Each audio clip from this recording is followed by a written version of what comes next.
있는 말씀 오늘 함께 살펴보도록 하겠습니다. 요한복음 20장 24절로 29절 우리 한 목소리로 함께 읽을 때 교독할 때 제가 먼저 읽도록 하겠습니다. 12 제자 중에 하나로서 디두모라 불리는 도마는 예수께서 오셨을 때에 함께 있지 아니한지라.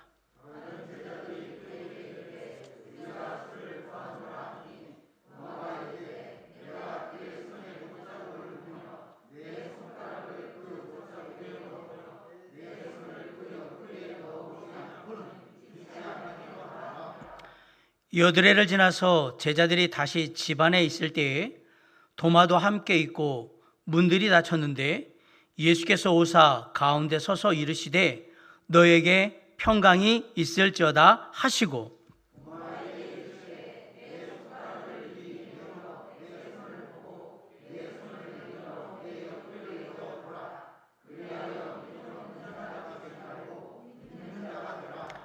도마가 대답하여 이르되 나의 주님이시오 나의 하나님이시니이다.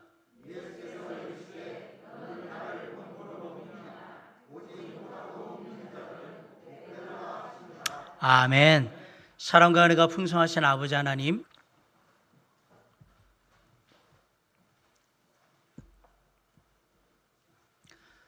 한 나무꾼이 나무를 할 때마다 늘 쓰던 귀한 도끼가, 소중한 도끼가 있었는데 그 도끼를 잃어버렸습니다.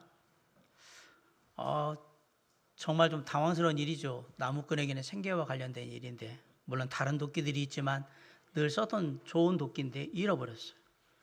그래서 생각했어요. 내가 없는 사이에 누군가 우리 집에 들어와서 이 좋은 도끼를 훔쳐간 게 분명하다. 과연 누가 훔쳐갔을까?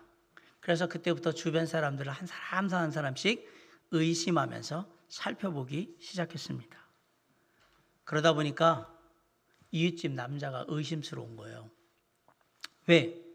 자기하고 마주쳤을 때 거등이 좀 수상하고 얼굴색도 그렇게 좋은 것 같지를 않고 그 뭔가 말하는 것도 예전 같지 않고 뭔가 좀 떠듬거리는 것 같고 어색한 것 같고 그랬어요. 그리고 나무꾼을 만나면 얼른 도망가듯이 막 하면서 나 가야 된다고 이렇게 빨리 사라져버리고, 그래서 나무꾼은 확신을 했어요. 이웃집 남자가 내 도끼를 훔쳐간 게 틀림이 없다. 그래서 틈만 나면 핑계 이 핑계에 저 핑계에 대해서 이웃집에 가가지고 도끼가 과연 어디 있을까 살펴보기 시작했습니다. 그런데 아무리 뒤져도 도끼가 안 나오는 거예요.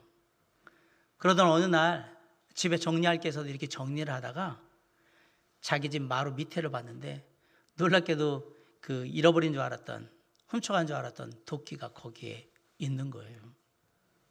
공연히 한동안 이웃집 남자가 훔쳐갔다고 생각하고 의심하면서 그런 마음으로 바라봤던 게 되게 미안하고 후회스럽잖아요. 그런데 그런 마음을 갖고 있는 차에 마침 이웃집 남자가 들어오는 거예요. 집에 놀러 온 거예요.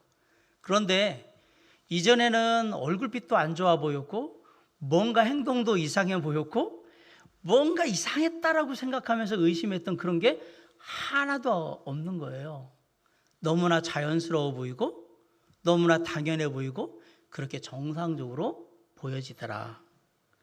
그래서 그 사건을 통해서 이 나무꾼이 큰 깨달음을 얻게 되는데, 의심을 하면 모든 것이 의심스럽게 생각되고 모든 것이 의심스럽게 보이는 반면에 의심을 벗어나면 모든 것이 다 좋게 보인다라는 사실을 깨닫게 된 겁니다.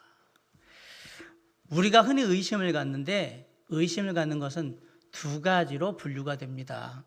하나는 발명이나 발견을 이루는 데 도움이 되는, 실마리가 되는 의심, 그것을 우리는 호기심이라고 그렇게 얘기를 해요. 또 하나는 사람들과의 관계 속에서 사탄마귀의 씨앗이 되는 의심이 있어요. 확실히 무슨 발명이나 발견을 하려면 의심이 담겨 있는 질문을 하잖아요. 왜? 라고. 그게 이렇게 되면 어떻게 될까? 저렇게 되면 어떻게 될까? 계속해서 의심 섞인 그 질문을 호기심으로 던져야 그래야 놀라운 발명품 또 발견이 이루어지는 것 같습니다. 그런데 대인 관계에서 남을 의심하게 되면 결국 그것은 관계를 깨트리게 되고 심한 경우에는 죄를 범하게 만드는 그런 원인이 되기도 합니다. 의심은 방해물을 보게 만드는데요. 믿음은 해결책 길을 보게 만듭니다. 의심을 하면 내가 바로 내디딜 그 발걸음부터가 두렵고 무서워지는데, 믿음을 가지면 먼 길까지도 굳건하게 담대하게 걸어갈 수 있게 됩니다. 의심을 하면 이런 걸 누가 믿지? 라고 묻는데, 믿음을 가지면 내가 믿고 있는 게 확실한가? 라고 묻게 돼요. 아무리 좋은 신앙일지라도 모든 신앙인들은 언젠가 믿음의 위기를 누구나 다 당할 수 있습니다.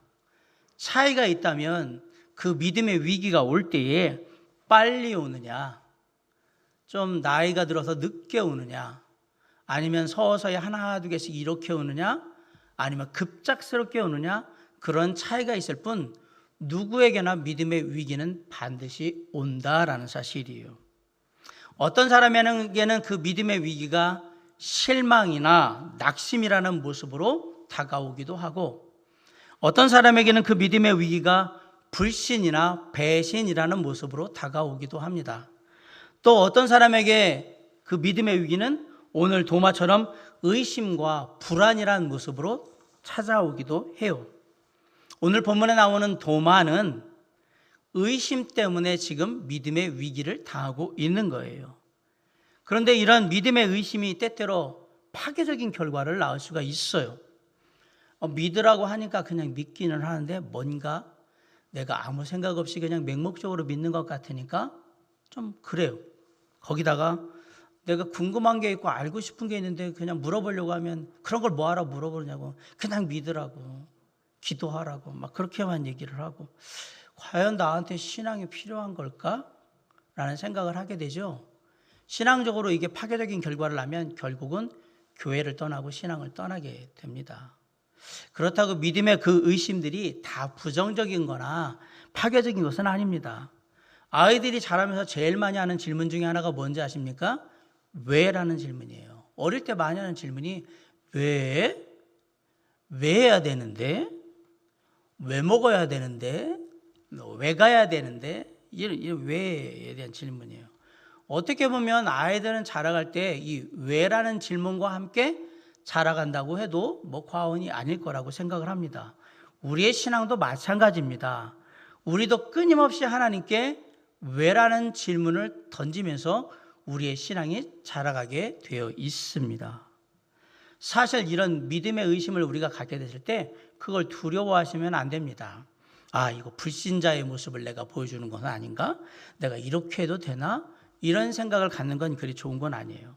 아울러서 우리 주변에 어떤 사람이 믿음에 대해서 뭔가 의심하고 있을 때에 그 사람한테 그렇게 믿음 없이 이것저것 묻지 말고 그냥 믿고 따라오면 된다고, 그러면 다 돼, 이렇게 말해주는 것은 전혀 도움이 안 됩니다.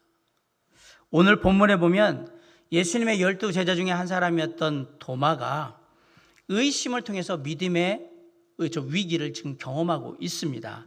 십자가에 달려 죽으신 줄만 알았던 예수님이 다시 살아나셔서 부활하셔서 제자들한테 나타나셨다라는 그 얘기를 들었어요, 제자들한테. 그런데 믿을 수가 없는 거예요. 죽었던 분이 살아나셨다? 당연히 의심스러울 수밖에 없죠. 그런 상황을 본 적이 없으니까. 지금 도마가 가진 상식으로는, 이성적인 생각으로는 예수님의 부활, 죽었던 예수님이 다시 살아났다는 사실은 받아들이기도 어렵고 받아들일 생각조차가 지금 없는 겁니다.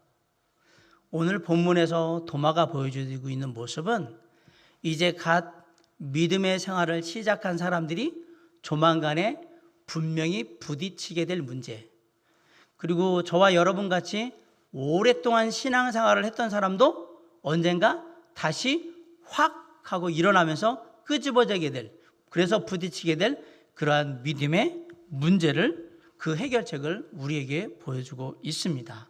자, 도마가 보여주는 이 믿음의 의심에 대한 해결책은 과연 뭘까요?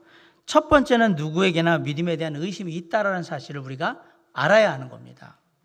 우리는 때때로 우리가 누군가 믿음에 대한 의심을 갖게 되면 뭔가에 대해서 묻는, 내가 이거 믿음 없는 모습을 보여주는 건 아닌가? 라고 두려운 나머지 이런 뭔가에 대해서 의심스러운 것들에 대한 얘기도 잘 못하고요. 그리고 생각도 안 하려고 그래요. 이건 불신의 모습이야. 생각하면 안 돼. 이렇게 막거나 내가 혹시 아무개 형제나 아무개 자매한테 이런 얘기를 하면 되게 믿음 없는 사람으로 볼 텐데 이런 생각 때문에 그런 걸 하지 않으려고 하는 그런 경향이 있어요. 근데 이런 모습은 어떻게 보면 좀 안타깝고 불행스러운 모습이기도 합니다. 제가 고등학교 졸업하고 입시 끝나고 난 다음에 교회에서 성경 공부를 하게 됐는데 팀을 이뤄서 성경 공부를 했어요. 저희 팀에는 나이 드신 모치님도 계셨고 그냥 결혼하신 분들도 있었고 저도 있었고 이렇게 팀이 구성이 되어 있었는데 제가 본격적으로 성경 공부를 처음 공부한 때라서 성경을 읽다 보니까 그냥 궁금한 게 너무 많은 거예요. 그래서 시간마다 목사님한테 목사님 이건 왜 이렇죠? 이건 무슨 뜻이죠? 왜 이 제자들이 이랬을까요? 계속해서 성경 공부하면서 이것저것을 꼬치꼬치 자꾸 물어봤어요. 사실 목사님도 되게 귀찮았을 거예요. 그런데 하나하나 다 대답을 해주셨거든요. 어느 날도 성경 공부를 그렇게 마치고 그날도 질문을 참 많이 했던 것 같은데 마치고 그걸 끝냈는데 성경 공부 끝난 다음에 한 자매님이 저한테 오더니 박형제 그렇게 의심이 많으면 안 돼. 그냥 성경이 말하는 대로 믿어라고 얘기를 하셨어요. 제가 계속 질문하는 그 모습이 의심 많은 도마 같은 모습이었다고 생각하신 거예요. 그런데 그 옆에서 그 자매님과 저의 이야기를 듣고 있던 70세가 넘으신 모치님이 뭐라고 얘기하시냐면 아니야. 박형제가 의심하는 것은 지금 믿음을 더 굳건하게 갖기 위해서 그 과정을 가고 있는 거야. 나중에 이런 의심들이 다 바뀌어가지고 굳건한 믿음이 될 테니까 혹시라도 모르는 거 있거든, 궁금한 거 있거든, 다 물어보라고. 괜찮다고. 그렇게 얘기해 주셨어요. 아마 그때에 그 모치님이 저에게 그렇게 얘기해 주시 않으셨다면 저의 성향상 저는 머지않아서 신앙과 교회를 다 떠났을 가능성이 아주 높습니다. 왜? 내가 궁금하고 알고 싶은 것을 전혀 얘기도 해주지도 않고 그냥 무조건 믿으라고 그러면 나중에 알게 될 거라고 얘기하는 그런 거였다면 제 성향으로 볼 때 그냥 교회를 안 다니고 말았을 가능성이 되게 높죠. 그렇다면 지금 이렇게 여러분과 만나는 일은 예전에 없었을 거예요. 누군가를 골탕 먹이려고 누군가를 비꼬려고 의심을 하면서 묻는 것은 분명히 안 좋은 겁니다. 하지만 내 안에 정말 알고자 하는 정직한 심령을 가지고 갖게 되는 모든 의심, 그러한 의심스러운 질문들은 진리를 찾아가는 진지한 태도의 모습에서 비롯된다고 저는 생각합니다. 예수님께서 마태복음 7장 7절에서 구하라 그리하면 너에게 주실 것이요 찾으라 그리하면 찾을 것이요 문을 두드리라 그리하면 너에게 열릴 것이라고 하신 말씀 또한 진지하게 진리를 찾아가는 사람들에게 어떠한 자세로 가는 게 좋은지에 대해서 격려해 주시는 말씀이라고 저는 생각합니다. 이렇게 진지하게 진리를 찾아가는 사람들은 결국 어느 순간에 믿음의 해답을 찾게 될 것이고요. 그리고 믿음의 진보를 개인적으로 경험하게 될 것입니다. 제가 그래서 성경 공부하면 항상 묻죠. 질문 있으면 질문하세요. 여기 공과에 관련된 거 아니어도 좋으니까 신앙에 관련된 모든 질문을 다 하세요. 제가 그렇게 될 수밖에 없었던 이유는 제가 그렇게 교육받았기 때문에 그래요. 근데 그게 저에게 얼마나 소중했는지를 제가 잘 아니까. 사랑하는 성도 여러분, 질문하지 않는 학생, 진지하게 답을 찾아가는 그런 과정은 없이 그냥 내용만 딸랑 외우고 그거 하려고 하는 학생 중에 공부 잘하는 학생은 없습니다.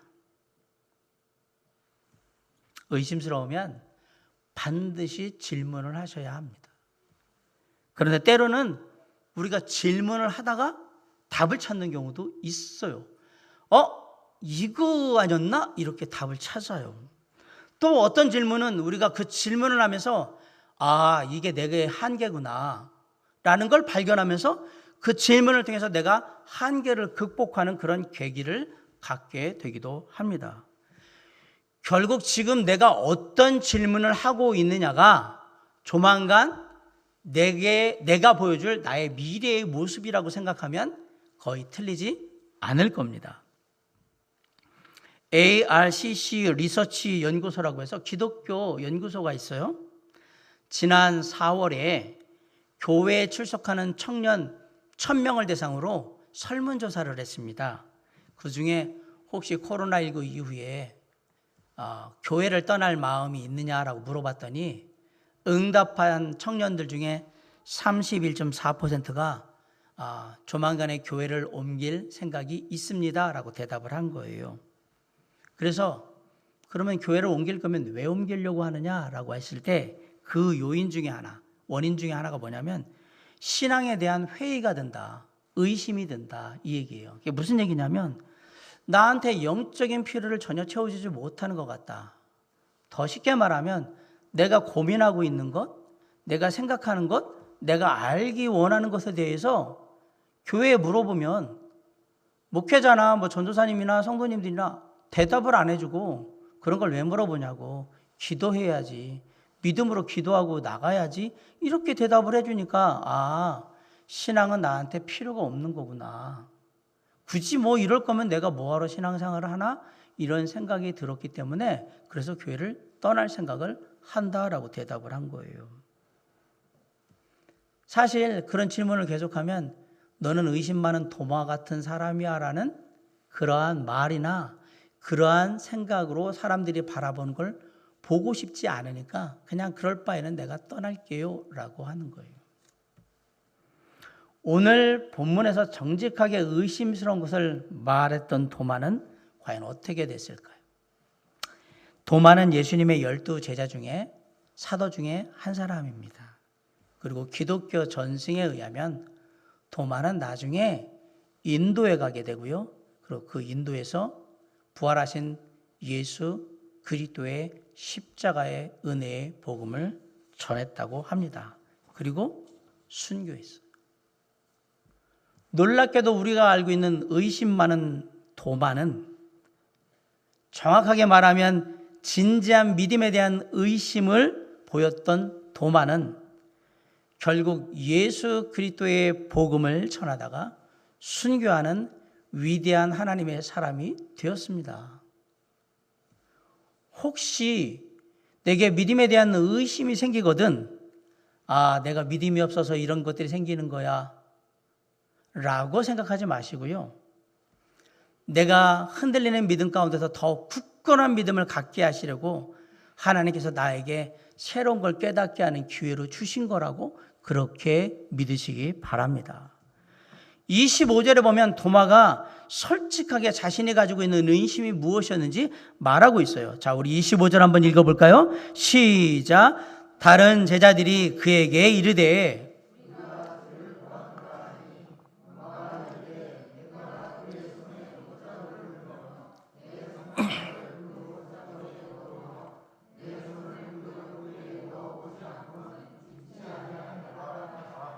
이게 도마의 생각이었어요. 그런데 이런 도마의 의심 섞인 반응에 예수님은 과연 뭐라고 말씀을 하셨을까요? 27절 같이 읽습니다. 시작. 도마에게 이르시되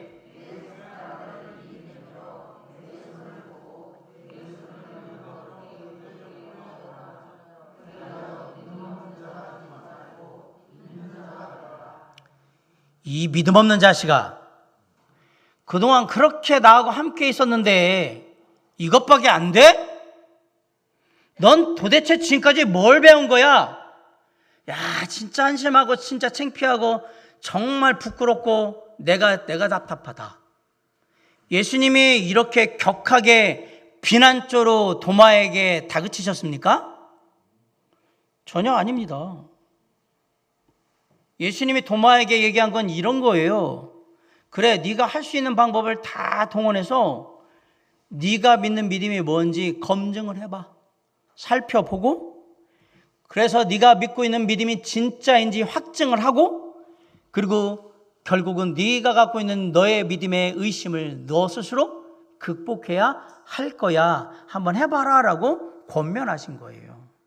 어떻게 보면 도마가 말했던 거에 비해서는 예수님이 되게 온화하게 따뜻하게 지금 얘기해 주신 거예요. 뭐 격려조로도 보여요. 전혀 예수님이 비난하지 않으셨어요. 맞습니다. 우리 안에 어느 순간에 믿음에 대한 의심이 들거든 두려워하지 마시기 바랍니다. 누구에게나 믿음에 대한 의심은 다 생길 수 있는 겁니다.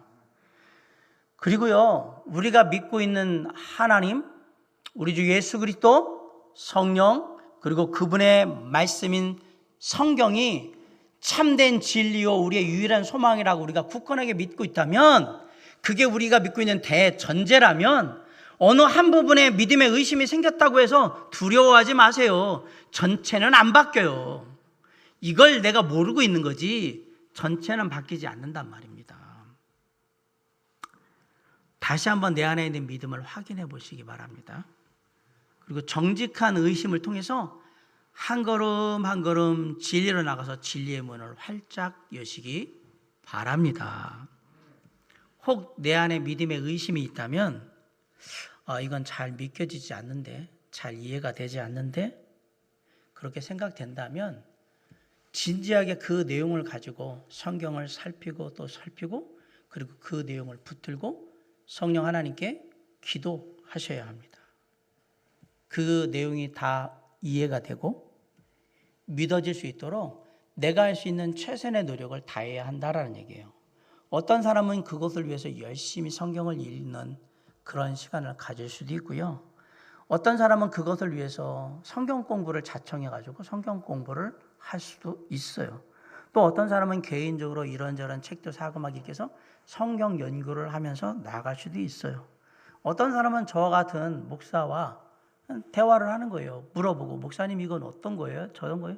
저한테 질문을 하고 토의를 하고 이러는 과정 가운데 그런 믿음에 대한 의심을 줄여갈 수 있습니다. 또 어떤 때는 저 같은 사람들이 부담스러우면 주변에 있는 오랫동안 신앙생활하면서 말씀에 대해서 잘 이해하고 있는 그런 분들에게 물어보는 거예요. 그러면서 대화를 하면서 그 믿음을 조금씩 굳건하게 세우고 의심을 줄여 나가도록 그렇게 할 수 있는 최선의 노력을 다 해야 돼요. 그래서 이제 내가 어느 정도 그 부분에 대한 생각들을 얻었다면 이제 해야 되는 건 뭐냐면 그것을 붙들고 겸손히 주님 앞에 나가서 기도해야 하는 거예요. 제가 가졌던 이 믿음의 의심스러웠던 생각들이 변하여서 나에게 더 굳건한 믿음이 될 수 있도록 성령께서 역사하시고 그리고 나를 붙들어 달라고 기도하셔야 하는 겁니다. 사랑하는 성도 여러분, 우리 주님께서 우리 안에 믿음의 의심이 있을 때 그 믿음을 바꿔서 진짜 의심을 믿음으로 그리고 확신으로 분명히 바꿔 주시라고 믿으시기 바랍니다. 그런 마음으로 겸손히 주님 앞에 나아가서 하나님의 말씀도 살펴보고 기도하고 더욱더 말씀을 묵상함으로 우리에게 믿음의 위기가 왔을 때 지혜롭게 그 위기를 극복해가는 저와 여러분이 될 수 있기를 주님의 이름으로 간절히 축원합니다. 첫 번째 우리가 배워야 될 교훈은 누구에게나 믿음에 대한 의심이 있을 수 있다라는 사실이에요. 자, 오늘 본문에서 주는 두 번째 교훈은 뭐냐면 의심이 들수록 말씀을 의지해야 한다라는 사실이에요. 대개 마음속에 어떤 신앙에 대한 의심이 있으면 그 의심을 창조적으로 극복해 나가는 사람들이 있어요. 그리고 더욱더 굳건한 믿음을 갖게 되는 사람들이 있는데 그들을 보면 놀랍게도 공통점이 있습니다. 어떤 분은 개인적인 신앙의 체험을 하는 것을 통해서 그런 믿음의 위기를 극복하기도 하고 어떤 분들은 아까 말씀드린 대로 성경 공부를 열심히 해가지고 그 안에서 해답을 찾기도 해요. 근데 어떤 분들은 또 개인적으로 성경을 열심히 나름대로 열심히 연구를 해가지고 그렇게 해서 믿음을 굳건하게 세우며 확신을 갖게 되는 경우도 있습니다. 일반적으로 우리가 생각할 때는 이런 믿음의 위기가 왔을 때는 개인적으로 특별한 신앙의 체험을 하는 것이 이런 믿음에 대한 의심을 우리가 극복할 수 있는, 이겨낼 수 있는 제일 좋은 방법이 될 거라고 우리는 그렇게 생각을 합니다. 이를테면 저희는 안 그렇지만 다른 교회에서는 안 하던 방언을 하게 된다든가, 또 오랫동안 고생했던 병으로부터 완전히 깨끗하게 병 고침을 받았다든가, 개인적으로 오랫동안 기도했던 그런 제목이 있는데 응답을 받는다거나 이러면 믿음의 위기를 그거 생각하면서 이렇게 건너가거든요. 그게 되게 중요하다 이렇게 생각을 해요. 맞습니다. 중요합니다. 그러나 사실은 그것보다 훨씬 더 중요한 게 있습니다. 우리에게 생기는 믿음에 대한 의심을 극복하고 우리가 어떠한 믿음의 위기, 어떠한 믿음의 상황 속에서도 늘 안정적으로 굳건하게 믿음의 여정을 갈 수 있는 방법, 그 길, 비결이 뭐냐? 하나님의 말씀인 성경에 대해서 우리가 굳건한 믿음을 갖고 있는 거예요. 성경을 신뢰하는 거란 말이에요. 그게 제일 중요한 겁니다. 마태복음 17장에 보면 변화산에 올라간 예수님과 제자들의 이야기가 나옵니다.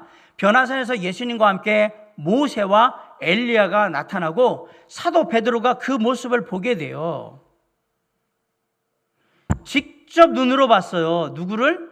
예수님의 변화된 형체, 그리고 모세와 엘리야를 봤어요. 개인적인 영적인 체험 중에, 신앙적인 체험 중에 예수님 직접 변화된 눈으로 보고 모세 보고 엘리야 본 사람이 어디 있습니까? 성경에. 엄청난 영적인 경험을 한 거죠. 이게 놀랍고 신비한 일인 거예요. 예수님과 함께 모세와 엘리야가 나타나서 얘기를 합니다. 거룩하게 변화된 그 모습을 보면서, 그래서 얘기하잖아요. 여기다 집 짓고 저도 같이 있었으면 좋겠습니다 라고 얘기하잖아요. 그게 뭐예요? 그냥 영원히 여기서 같이 있으면 좋겠네요 라는 마음을 그대로 드러내잖아요. 하늘의 문이 열려요. 그리고 하늘에서 음성이 들려요. 이는 내 사랑하는 아들이요 내 기뻐하는 자라. 예수 그리스도를 향해서 하나님 아버지께서 음성을 주신 거예요. 다 들었어요. 예수님도 봤어요. 모세도 봤어요. 엘리야도 봤어요. 하나님의 음성을 들었어요. 영적인 신비로운 체험을 하면 짱이에요, 짱. 베드로는 더 이상 뭘 경험할 필요가 없는 사람이에요. 그럼 베드로가 나중에 예수님 배신한 게 놀랍지 않습니까? 3번을 부인한 게 놀랍지 않나요? 자, 이렇게 자신의 신비로운 체험이 예수 그리스도와 함께 변화산에서 있었다는 얘기를 베드로 후서에서 쭉 얘기를 해요. 베드로서 1장에 보면 17절, 18절 얘기를 하다가, 그러다가 갑자기 베드로가 뭐라고 얘기하는지 아십니까? 베드로서 1장 19절에서 이렇게 얘기합니다. 또 우리에게는 더 확실한 예언이 있어 어두운 데를 비추는 등불과 같으니 날이 새어 샛별이 너희 마음에 떠오르기까지 너희가 이것을 주의하는 것이 옳으니라 라고 했어요. 더 확실한 예언이 있다라고 얘기했고, 이거는 등불과 같다라고 얘기했고, 너희는 이것에 주의하는 게 옳다, 반드시 그렇게 해야 한다, 이것에 집중해야 한다라고 얘기했어요. 과연 그럼 이것이 뭘까? 표준 세번역 성경이 이 부분을 이렇게 번역합니다. 예언의 말씀에 주의를 기울인 것이 좋습니다. 하나님의 말씀에 집중하라. 자 보세요. 더 확실한 예언이 뭐였냐? 하나님의 말씀이었어요. 그럼 베드로가 뭘 얘기하는 거예요? 나 변화산에 올라가서 예수님 변하는 모습, 거기다가 모세가 내려왔고 엘리야가 영으로 임하는 거 나 다 봤어. 거기다가 나 뭐 들었는 줄 알아? 하나님의 음성까지 들었어. 사랑하는 자라고, 기뻐하는 자라고 하나님 아버지가 하시는 음성도 내가 다 들었어. 그런데 이런 개인적인 영적인 체험보다 훨씬 더 중요한 게 뭔지 알아? 주님의 말씀이야. 우리가 거기에 집중해야 해 라고. 사랑하는 성도 여러분, 오늘 본문에 보면 도마가 예수님이 나타나신 예수님의 옆구리에 손을 놓아보았다, 이런 기록은 전혀 없습니다. 가끔가다 어떤 성화에 보면 예수님의 손바닥에 못 이렇게 박은데 거기다 도마가 이렇게 손가락을 넣는 장면, 또 이 그 창으로 찔렸던 옆구리에 이렇게 넣는 장면, 뭐 이런 거 되어 있는 성화들이 있는데 다 사실이 아닙니다. 성경에서 도마가 손이나 옆구리에 손가락을 넣어본 기록은 전혀 없습니다. 없어요.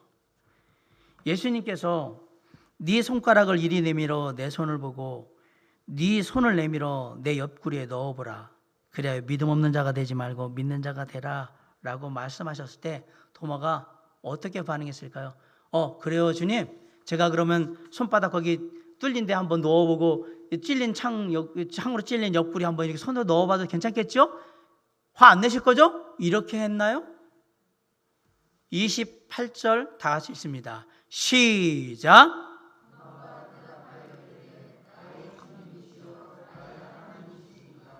이 말이 뭡니까? 아니요, 주님, 그럴 필요 없습니다. 주님의 말씀만으로 충분합니다. 저는 주님의 말씀을 믿습니다. 결국 도마는 예수님이 하신 말씀을 그대로 다 믿음으로 받아들였고요, 주님 앞에 겸손히 엎드렸어요. 그리고 고백하잖아요. 나의 주님이시고 나의 하나님이시라고.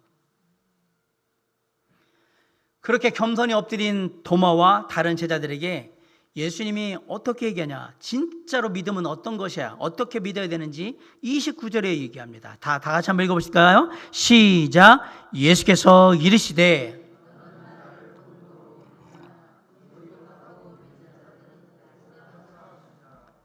보지 못하고 오라는 얘기는 내 말씀, 나의 말씀으로도 나를 믿을 수 있는 자들이 진짜 축복된 자들이라. 처음에 도마는 눈으로 보이는 신앙의 증거와 직접적인 신앙의 체험을 요구했던 그런 제자였습니다. 하지만 직접 부활하신 예수 그리스도를 만나고 난 다음에 도마는 그냥 말씀만으로도 얼마든지 주님을 향한 굳건한 믿음으로 다시 일어설 수 있고, 말씀만으로도 무엇인지 주님께 순종할 수 있는 그런 제자로 바뀌어 있는 거예요. 그만큼 말씀에 능력이 있는 거예요. 히브리서 4장 12절에 하나님의 말씀은 살아있고 활력이 있어 좌우에 날선 어떤 검보다도 예리하여 혼과 영과 및 관절과 골수를 찔러 쪼개기까지 하며 또 마음의 생각과 뜻을 판단한다고 분명히 말씀하셨습니다. 골로새 2장 7절에 보면 그 안에 뿌리를 박으며 세움을 받아 교훈을 받은 대로 믿음에 굳게 서서 감사함을 넘치게 하라라고 말씀하셨어요. 교훈을 받은 대로 믿음에 굳게 서라, 말씀대로 믿음에 굳게 서라, 이 얘기예요. 이사야 4장 8절에 풀은 마르고 꽃은 시드나 하나님의 말씀은 영원히 서리라. 우리가 믿고 의지할 하나님의 말씀은 영원하신 말씀이라고 분명히 선포하고 계십니다. 말씀의 믿음의 뿌리를 내는 사람은 어떠한 상황 속에서도 굳건한 믿음으로 믿음의 여정을 걸어가게 될 것입니다. 믿음에 대한 의심을 극복하기를 원하십니까? 그러면 무엇보다도 하나님의 말씀인 성경을 믿고 의지하시기 바랍니다. 내년도 저희 교회 표가 영어로 Back to the Bible, 성경으로 돌아가자잖아요. 그리고 성경 구절이 디모데후서 1장 16절 17절이에요. 모든 성경은 하나님의 감동으로 된 것으로 교훈과 책망과 바르게 함과 의로 교육하기에 유익하니 이는 하나님의 사람으로 온전하게 하며 모든 선한 일을 행할 능력을 갖추게 하려 함이라. 성경은 소설 같은 허구나 전래통화가 아니고 분명한 사실에 대한 기록입니다. 사실을 사실대로 믿고 말하는 것은 우리의 신앙이에요. 근데 사실을 조금 왜곡하잖아요? 그러면 이단이 되는 거예요. 사실이 아닌 것을 사실같이 만들어서 사람들을 착각하게 하고 믿게 하는 거, 그게 사이비 그리고 미신인 거예요.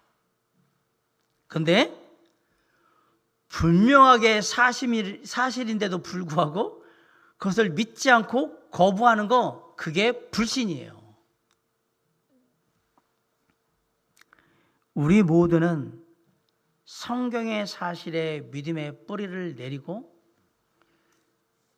그 믿음 속에 살아가는 믿음의 사람이 되어야 하는 것입니다. 내 안에 믿음의 의심이 생길수록 더욱더 우리는 참된 진리요, 우리의 유일한 소망 되신 우리 주 예수 그리스도의 말씀, 그분의 말씀 성경에 더욱더 집중하고 묵상하고 붙들고 기도하며 나아감으로 우리에게 믿음의 위기가 다가왔을 때 지혜롭게 극복할 수 있기를 주님의 이름으로 간절히 축원합니다. 자, 우리가 두 번째로 봤던 오늘 본문의 교훈, 의심이 생기면 생길수록 말씀을 의지해야 한다. 오늘 본문의 마지막 도마를 통한 교훈은 뭘까요?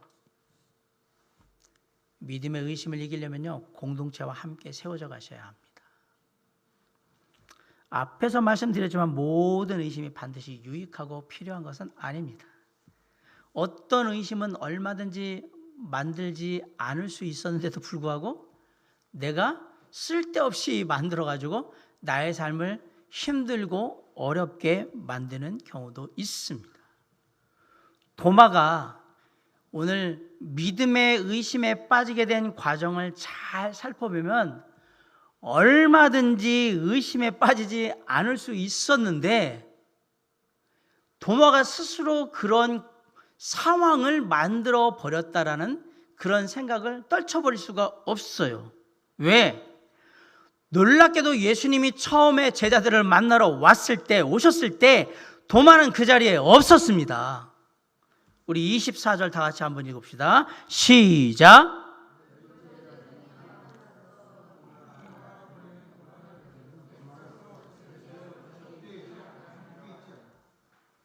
우리가 착각하는 게 뭐냐면 이 예수님의 찔린 곳에 창과 못 자고 여기에 손을 넣는 이 장면을 도마가 예수님과 같이 있는 상황에서 계속 막 자꾸 짬뽕으로 생각하는데, 예수님이 처음 제자들에게 부활하신 당신의 모습을 보이러 오셨어요.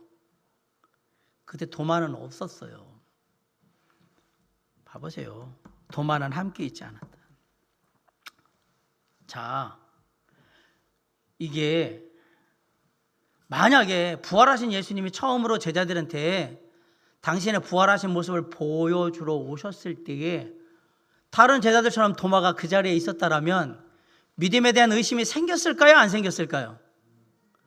당연히 없죠. 안 생기게 되겠죠.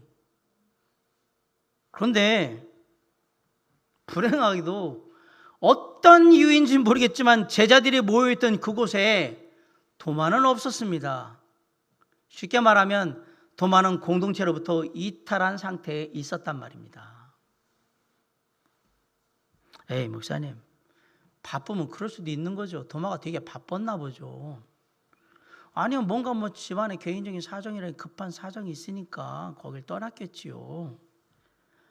그렇다고 꼭 다 모여가지고 함께 있어서 다 그렇게 해야 되는 건가요? 그냥 필요할 때만 모이라고 그러면 모일 때만 살짝 모이고 그때그때 그냥 하면 되는 거지. 꼭 다 모여 있을 필요가 뭐가 있어요. 그리고 어차피 신앙생활하는 건 하나님하고 나하고 개인적인 관계인데 꼭 이렇게 공동체 이렇게 해야 되나요? 라고 생각하시고 물어보실 수 있는 분들이 분명히 있을 겁니다. 자, 혹시 그렇게 생각하시는 분들에게 제가 거꾸로 다시 한번 묻겠습니다. 그러면 다른 제자들은 바쁘지 않아서 그 자리를 지키고 있었던 겁니까? 다른 제자들은 먹고 사는 일이 급하지 않아서 지금 다른 일을 제껴놓고 거기에 앉아 있는 거냐? 다른 제자들은 집안에 개인적인 사정이 하나도 없었던 겁니까? 도마 빼고 거기에 수십 명이 있었을 텐데 걔네들은 하나도 개인 사정이 없는 거예요? 다른 제자들은 개인적으로 신앙생활 할 줄 몰라가지고 지금 거기에 모여 있는 거예요? 대답을 한번 해보세요.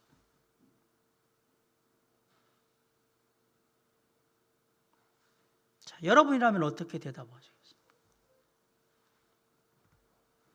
이게 어디서부터 문제가 생겼는지 잘 생각해 보세요. 물론 바쁠 수 있어요. 개인적인 사정도 있을 수 있어요. 때로는 하나님과 나와의 개인적인 관계 속에서의 신앙을 가질 수 있어요. 근데 지금은요, 그럴 때가 아니에요. 왜? 예수님이 돌아가셨어요. 십자가에 달려 죽으셨어요. 절대로 우리를 떠나지 않을 것 같고 죽지 않으실 거라고 생각했던 예수님이 십자가에 달려 죽으시고 아무 소식이 없어요. 3년 반 동안 죽어라고 따라다닌 신앙에 엄청난 위기가 왔어요. 물론 어떤 사람들은 막 흩어졌지만 대부분의 사람들은 지금 뭘 하고 있느냐? 모여 있잖아요. 어떻게 해야 되지? 지금 어찌할 바를 모르고 모여 있어요. 왜냐하면 이 위기를 극복해야 되니까. 다른 사람들도 사정이 급박해요. 여러분, 하나님은 우리의 신앙이 공동체를 통해서만 성장하고 성숙할 수 있도록 원래부터 그렇게 디자인해 놓으셨어요. 절대 개인적으로 혼자 신앙생활을 해서는 신앙의 성장과 성숙을 이룰 수가 없습니다. 하나는 할 수 있어요. 성경 지식은 빠삭해질 수 있어요. 참된 신앙은 혼자 신앙생활하면 절대로 성장 안 하고 성숙해지지 않습니다. 제 얘기가 아니고요. 하나님이 원래 하나님의 자녀들을 공동체 교회로 모으실 때는 그렇게 원래 디자인을 해놓으신 거예요. 그냥 계획해 놓으신 거예요. 이런 공동체와 함께하는 신앙에 대해서 주님께서는 분명히 말씀하셨어요. 요한에서 1장 7절에 보면 그가 빛 가운데 계신 것 같이 우리도 빛 가운데 행하면 우리가 서로 사귐이 교제가 있고 우리가 빛의 자녀면 당연히 교제하게 된다라고 얘기했어요. 히브리서 10장 24절로 25절 서로 돌아보아 사랑과 선행을 격려하며 모이기를 패하는 어떤 사람들의 습관과 같이 하지 말고 오직 권하여 그날이 가까움을 볼수록 더욱 그리하자.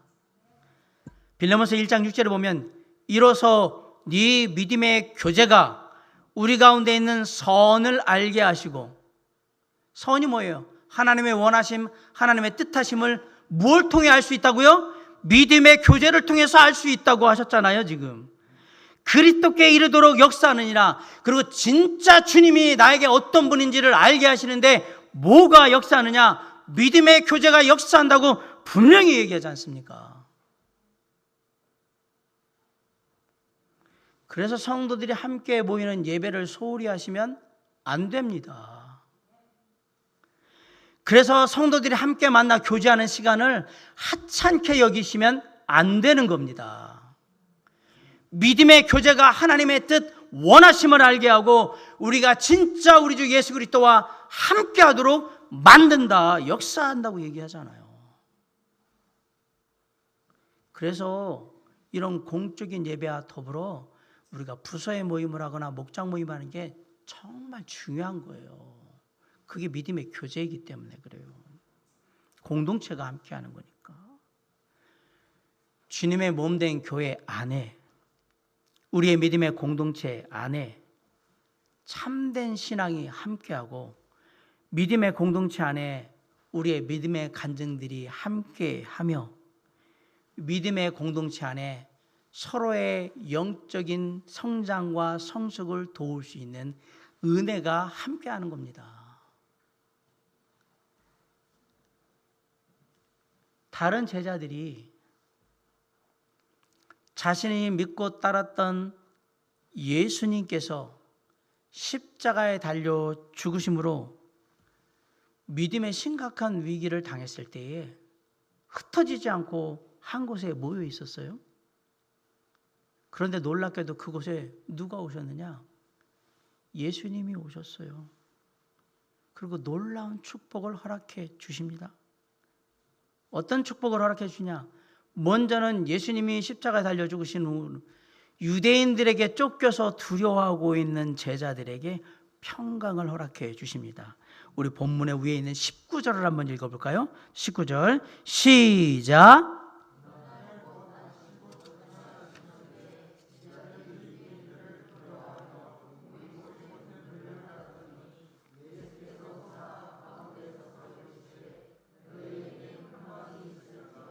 네, 유대인들로 인해서 두려워하는 제자들에게 뭘 줬어요?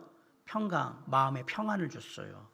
다음으로 창에 찔린 손과 옆구리를 보여주심으로 내가 너희들과 함께했던, 그리고 너희의 모든 죄를 지고 십자가에 달려 죽음으로 말미암아 너희의 모든 죄를 용서하고 이제 부활한 너희가 믿는 메시아 하나님, 내가 바로 예수니라라는 걸 직접 증명해 주셨어요. 20절 시작.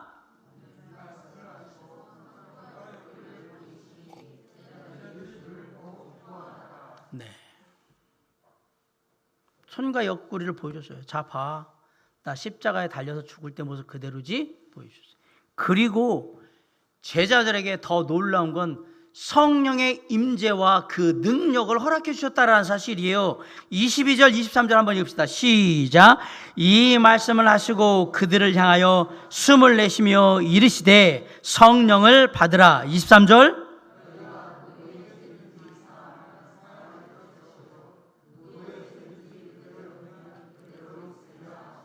아멘. 그 제자들에게 평강도 주시고요, 주님에 대한 확신도 주시고요, 성령의 임재와 성령의 능력도 주셔요. 죄사함의 능력까지도 주고, 네가 나가서 내 이름으로 죄를 사하면 사해질 거다. 엄청난 능력을 주셨잖아요. 안타깝게도 도마는 다른 제자들이 이미 8일 전에 다 받은 평강과 주님에 대한 확신과 성령의 임재와 성령의 능력을 맨 꼴찌로 8일 후에 받게 돼요. 왜? 공동체에서 이탈해 있는 바람에. 26절 한번 다 같이 읽읍시다. 시작. 여드레를 지나서 제자들이 자신 집안에 있을 때에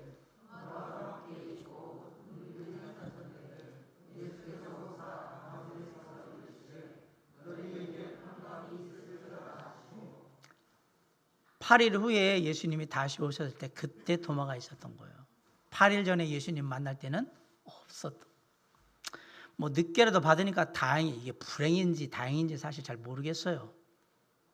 근데 공동체와 함께 하지 않았던 도마에게 놀랍게도 하나님의 축복이 가장 늦게 임했다는 사실이에요. 역사상 교회가 세상에서 가장 귀여김 받고 세상을 변화시키는데 가장 역동적으로 활동했던 시기가 있어요. 17세기의 청교도 시대가 바로 그 시기인데, 그 시대를 살아가는 모든 그리스도인들, 청교도 그리스도인들에게는 신앙생활하는 대원칙이 하나가 있었습니다.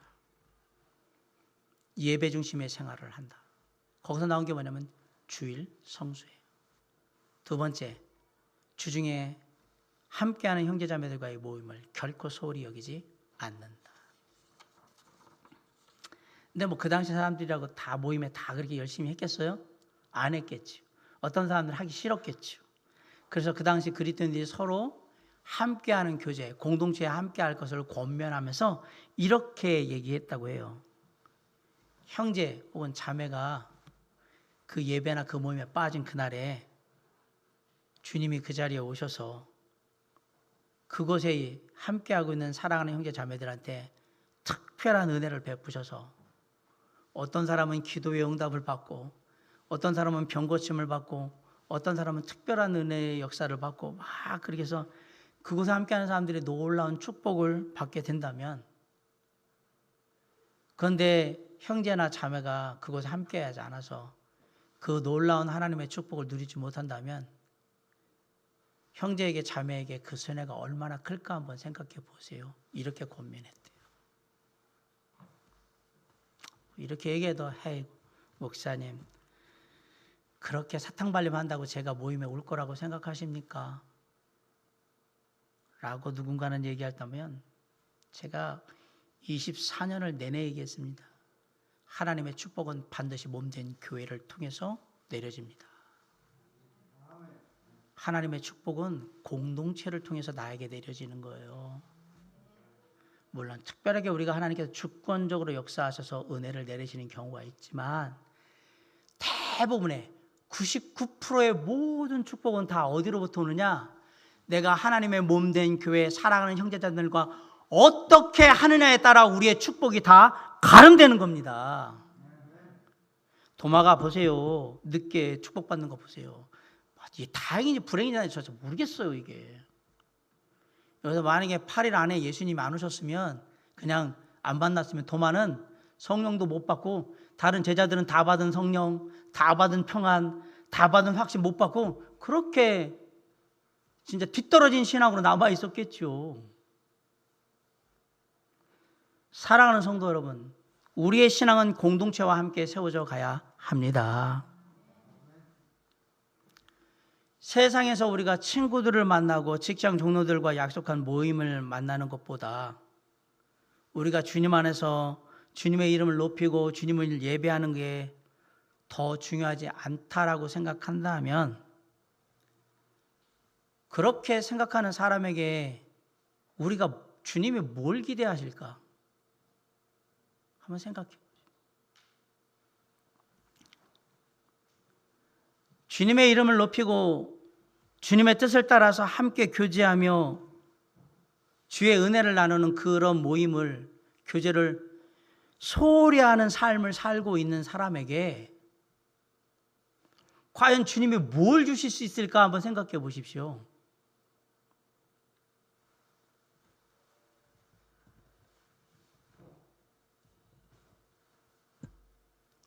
우리의 신앙은 공동체와 함께 세워져 가는 겁니다. 독불장군은 없습니다. 만일 우리가 주일 예배 때마다 하나님의 임재를 기대하고 함께 마음을 다하여 예배하고 예배 후에 서로를 향한 사랑과 은혜로 서로를 격려하고 도전하고 그런 교제를 나눈다면, 저와 여러분 그리고 우리 도림 성서 침례교회에 다시 한번 놀라운 주님의 부흥이 있게 되리라 믿습니다. 만일 우리가 부서 모임을 하고 목장 모임으로 모일 때에 그곳에 하나님이 임하시기를 간절히 소망하고, 한 주간 동안 우리의 삶에 함께 하셨던 하나님과 함께한 그 삶을 겸손히 나누며 서로의 삶의 어려움과 기도의 제목을 가지고 간절히 중보기도하면서 그렇게 함께 한다면, 그 부서에 모인 그 목장의 모임에 놀라운 하나님의 역사가 일어나고 저는 확신합니다. 공동체와 함께하면 우리의 마음 안에 있는 믿음의 의심은 자꾸 수그러들지만, 반대로 우리의 마음속의 믿음은 더욱더 강하고 굳건하게 세워져 가게 될 겁니다. 더불어 우리가 사랑하는 형제자매들과 함께하면서 믿음 생활을 하잖아요. 우리의 믿음의 역사가 더욱더 빛을 발하게 될 겁니다. 같이 하니까 좋고 같이 하니까 훨씬 나은 모습을 분명히 보이게 될 겁니다. 내 안에 믿음의 의심이 생길수록 공동체와 함께 그 의심을 깨트려 가셔야 합니다. 공동체와 함께 예배하고 함께 교제하고 함께 기도함으로 지혜롭게 믿음의 위기를 극복해 나가는 저와 여러분이 될 수 있기를 주님의 이름으로 간절히 축원합니다. 이제 말씀을 마칩니다. 언제든지 누구에게나 믿음에 대한 의심은 생길 수 있습니다. 그럴 때 그 믿음에 대한 의심으로 세상에 귀를 기울이지 말고 도리어 주님의 음성의 말씀의 음성에 귀를 기울이며 주의 말씀을 믿고 의지하며 나아갈 때 우리 마음속에 있는 믿음의 의심을 우리는 극복할 수 있을 겁니다.